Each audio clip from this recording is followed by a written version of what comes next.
Hello, church family. This is the video update for Wednesday, August the 5th. It is a beautiful morning. Lovely sunshine, cool, and not very humid weather today. God has really blessed us with this beautiful day.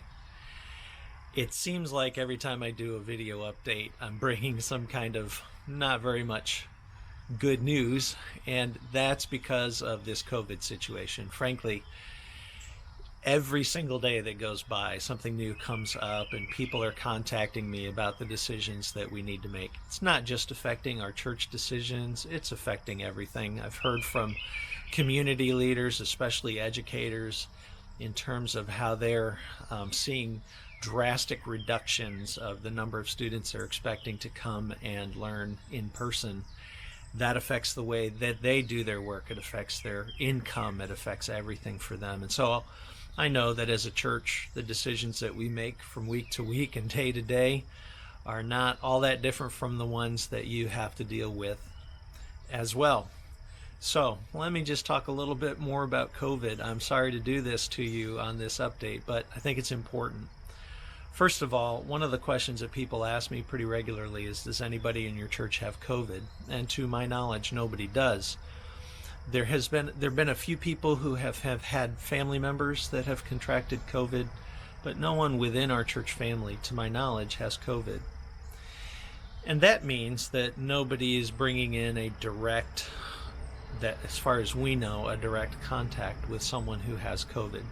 That changed last week. Last week on Wednesday evening, one of our youth workers came and served in our Cru youth ministry, and then late in the week discovered that a coworker had tested positive for COVID. And so what we did was we reached out to all of our Cru families on Saturday evening and tried to explain to them that there was that known case about COVID, that potentially there is a second level exposure.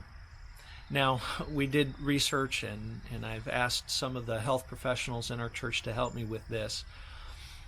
That particular kind of exposure is no different as far as the public health concerns and guidelines state, no different than going to the grocery store to buy groceries, except that we knew about this case, and so we felt an obligation to not only share that information, but to do what would be necessary to be safe.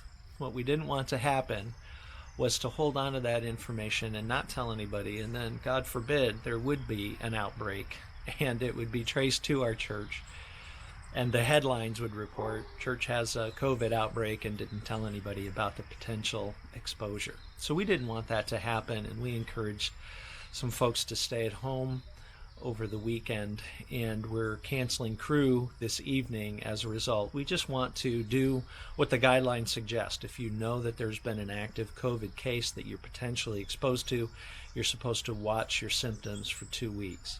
So with that in mind, we made the decision to cancel Cru again this evening. Now, the way things spread, we have heard that that rumor has gone through the community, and somebody is now saying, oh, you've got active COVID at Dayton Avenue, and that's not the case.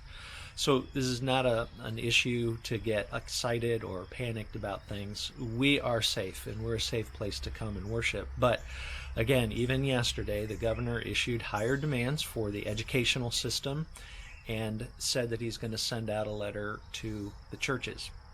Even before we heard that announcement, we did meet as a pastoral team, and we feel that it's important that we just encourage you, when you do come to church, to wear a mask and put on a wristband to help us know your comfort level.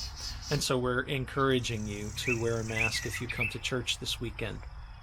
Again, we have safe facilities. We're doing all we can to protect you, and we feel it is important to gather and worship together corporately. That's why we're not canceling services altogether and just going with a live stream option. Now, I realize that not everybody is comfortable coming back. We do have the mask required service on Saturday afternoon. We're not going to stand at the door and require masks. We are encouraging masks and encouraging you to wear them. One of the things that's been so difficult about this is that the whole mask issue has been conflated with politics. And completely honestly, it has been politicized. And so whatever you feel about masks is automatically associated with where you might stand in a political way. And that is unfortunate.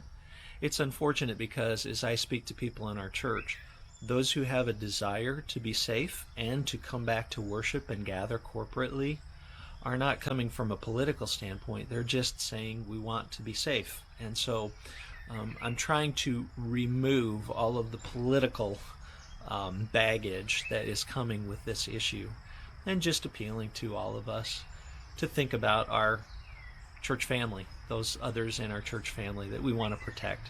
That's difficult for us because we're a very relational church, very relational people. We love each other and care about each other.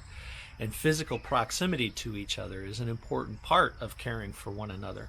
So this whole time of social distancing and wearing masks is really wearing thin on those of us who just want to love each other and minister to each other. It feels like we're not being able to minister to each other.